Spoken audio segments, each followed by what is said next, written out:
আপনি কি জানেন, একদিন রাস্তায় এক আন্টিকে জিজ্ঞাসা করলাম কয়টা বাজে। আন্টি বলল বলবো না। আমি বললাম কেন?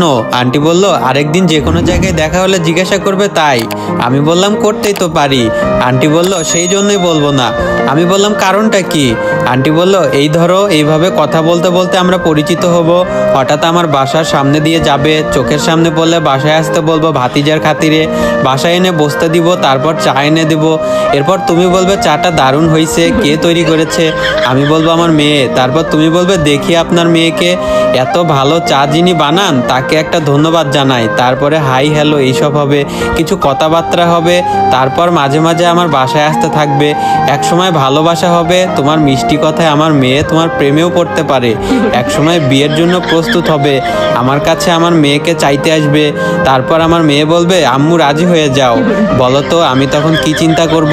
আমি বললাম বলেন শুনি কি চিন্তা করবেন? আন্টি বলল আমি এমন ছেলের সাথে মেয়ে বিয়ে দিব না যে একটা ঘড়িও কিনতে পারে না।